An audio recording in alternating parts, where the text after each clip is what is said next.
a cup of sugar, a tablespoon of vanilla, and a local celebrity chef, and what do you get? The next episode of Happy Local Sweets.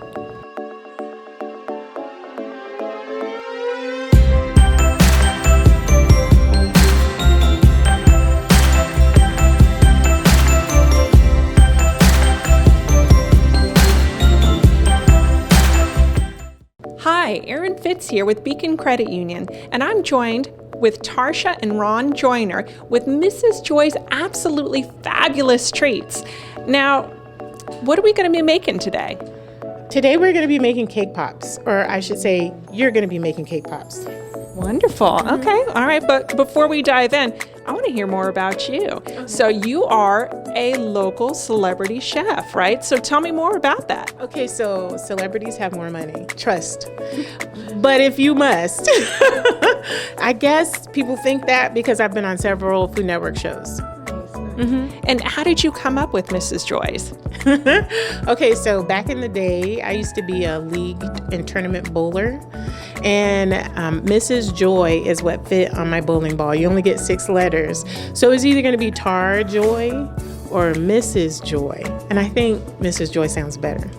Very nice, very nice. And what kinds of things do you offer here at your business? Oh my gosh, there's such a long list, but what we're most popular for are the big cinnamon rolls. Our cupcakes are amazing. Our our fruit fritters are just amazing. And we use all kinds of fruits in those. Whatever's in season, that's what we put in them. And glazed donuts. And you know why the glazed donuts are popular? It's because we keep being told that they taste like what Bill's Pastry used to taste like. And Bill's Pastry was like the best donut I'd ever had. Nice. Okay, so put me to work. What are we doing? Okay, I think a lot of people have issues making cake pops because they don't have the right texture, they fall off the stick, or they just taste horrible. So to make a successful cake pop, you really should start with a really good cake, not cake mix, because I hate cake mix. But hey, if that's your thing, then you do that.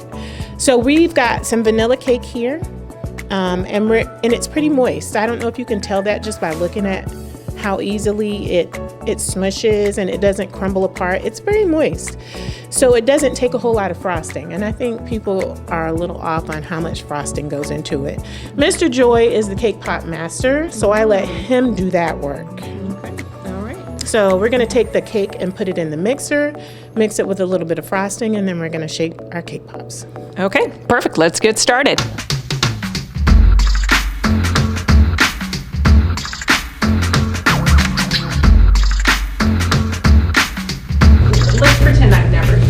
Before, because I haven't ever used it before. So how do I lift this up? So you just pick it up. Oh, okay. So it's just the whole head. Just lift up. Okay. There you go. Mm-hmm. It's like heavy. That's where the motor is. Okay, so little pieces. Mm-hmm. Like and those are perfect. So now we have to make sure that we form them as round as possible. So when I roll them, they end up looking like UFOs. When my husband rolls them, they end up being perfectly round. So I'm gonna let him do that part and show you how to do it.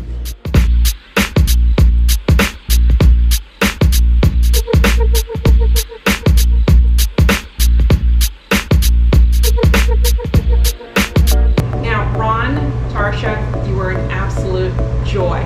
You see what I did there? You see what I did there? Okay, now you got to tell me, Valentine's Day is right around the corner. What does our community need to do in order to get their orders in?